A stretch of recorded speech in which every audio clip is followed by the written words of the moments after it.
we have quite a large project in Auroville. We imagine it's a minimum of a 10-year project. And what it's about is bringing restorative circles to Auroville. So restorative circles is a way of holding space for conflict within the context of community. Some people will say it's a conflict resolution tool, and okay, in a way it is, but it actually aims at not really resolving the conflict, but holding space for conflict. And that doesn't mean holding space to come and have a fight, but to really go into the depth of what's going on for each of us, and to learn how to really listen in a deeper way, so that we are touched by the humanity of each person and get to see what the deeper intentions are, and why they may be acted out or why they're in pain. What I find really, really very interesting about this process is that it doesn't talk about the process itself, as in restorative circles or mediation or arbitration, but we're practicing the process and we're trying to bring the process to Auroville, but at the same time there's a meta conversation of what kind of a justice system do we have in Auroville, and this understanding that if we don't develop a justice system, and we don't develop a justice system that resonates with our values and one that we feel connected to and that we like to be a part of, that if we don't do this, we will inherit what we were given, whether it's here locally or in India or what we grew up with. What I find very, very interesting in Auroville is that already it's so alternative, because we are a very small community and we have come here for a very particular purpose. And still I find that somehow there's a long way to go. There are so many topics that are alive and where I'm in shock and in a way in pain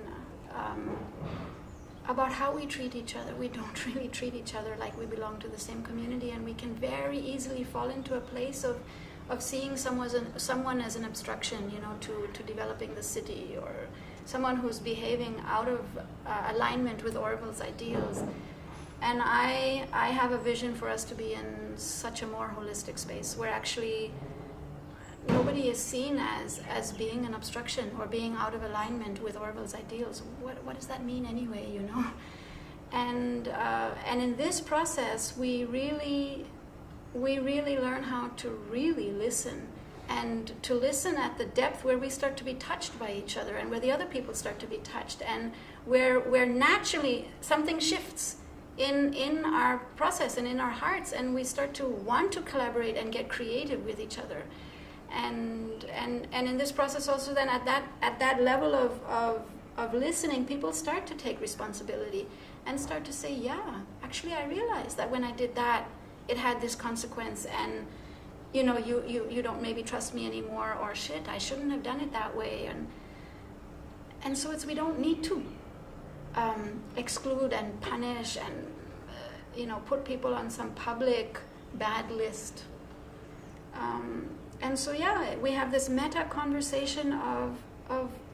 what is justice and what kind of a justice system do we want to have. And what's so funny is when we ask this question, so many people say, well, we don't need a justice system in Auroville, because they think, okay, justice systems are in the old world and we've left that, and I'm like, oh, I'm sorry, but we have a justice problem. Because even when there really is a problem, with money or with responsibilities in your job or with property or with whatever, and we have some big problems, and then there are groups that investigate, and then there's some recommendations of how people should change their behavior. Oftentimes they're not followed, and we have no recourse. We have no way of enforcing recommendations. Not that I want enforcement, but it just to me shows, okay, we don't have a justice system. So in a way we can get away with anything. Now, we're very lucky that we're in a special community, and the bad things that happen are quite minor compared to a big city where there's murder and real crime.